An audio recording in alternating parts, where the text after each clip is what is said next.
दोस्तों, स्वागत है। आज हम बात कर रहे हैं उस मिस्टीरियस प्रोजेक्ट की जिसने दुनिया के रक्षा विश्लेषकों को चौंका दिया। कोई महंगी लड्डाकू जेट नहीं, ये है RSPA, भारत का स्टील्थ UCAV, एक पायलट रहित घातक बॉम्बर।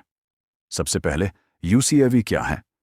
UCAV यानी अनमैन्ड कॉम्बैट एरियल व्हीकल, यानी ऐसी ड्रोन वायुयान जो टोही से लेकर सटीक स्ट्राइक तक खुद कर सकती है।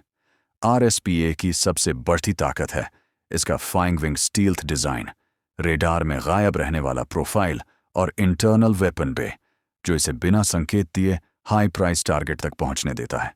रिपोर्ट्स के मुताबिक या इंजीनियरों के दावे के अनुसार इसका power plant Kaveri derivative try engine होगा। अनुमानित थ्रस्ट लगभग 20 सुकियन, जिससे यह सबसोनिक में लंबी उड़ान और उच्च ऊंचाई उपलब्ध कराएगा। इसका ऑपरेशन टिल 30,000 फीट और टॉप स्पीड मैच 0.9 तक बताया जा रहा है, मतलब स्टैंड ऑफ मिशन और कुछ मामलों में पेनिट्रेटिंग मिशंस दोनों संभव। अब बात करें ऑटोनॉमी की।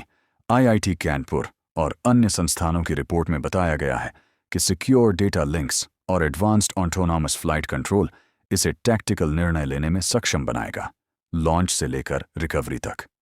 यह मानव इन द लूप ऑप्शन दे सकता है या मिशन के दौरान पूर्ण ऑटोनॉमिक मोड पर भी काम कर सकता है। दूसरा, रेंज। कहा जा रहा है कि क्रूज रेंज 600 नॉटिकल माइल और फेरी रेंज 3000 नॉटिकल माइल तक हो सकती है। इसका मतलब है कि यह इंडियन ओशन के बड़े हिस्से और उससे बाहर तक स्ट्राइक रिकॉनेक्ट कर सकता है। इससे भारत को रणनीतिक रिच और प्रोजेक्शन पावर में बड़ा फायदा मिलेगा। तीसरा, इंडिजिनाइटी। अगर कैवरी डेरिवेट इंजन और फ्लाइट कंट्रोल सिस्टम घरेलू स्तर पर तैयार हुए तो यह सप्लाई डिपेंडेंसी को बहुत घटा देगा। इंजन, खासकर वो भाग जहां पहले विदेश पर निर्भरता थी, उसका घरेलू होना गेम चेंजर होगा। लेकिन चुनौतियां भी कम नहीं।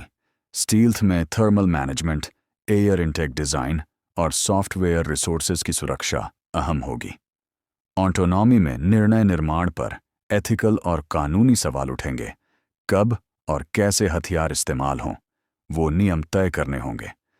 साथ ही विरोधी देश भी काउंटर स्टेल्थ और इलेक्ट्रॉनिक वॉरफेयर से निपटने के तरीके विकसित कर रहे हैं। रणनीतिक स्तर पर RSPA जैसी मशीनें एयर डोमिनेंस का स्वरूप बदल देती हैं। मैन इन द स्काई कम पर निरंतर प्रिजन स्ट्राइक और ISR इंटेलिजेंस, सर्विलांस, रिकॉन्केंस का फोकस बढ़ता है। भारत के 2 फ्रंट डिटरेंस में ये एक महत्वपूर्ण एडिशन साबित हो सकता है। अगर टाइमलाइन सही रही, आधिकारिक मंजूरी 2027 तक और फुल स्केल प्रोटोटाइप 2030 के आसपास, तो अगले दशक में हवा पर भारत की पहुंच और प्रभाव बदल सकता है। वीडियो पसंद आया हो तो लाइक करो, सब्सक्राइब करो और बेल आइकन दबाना मत भूलना। अगला वीडियो RSPA के तकनीकी ब्लॉक्स पर डीप डाइव होगा।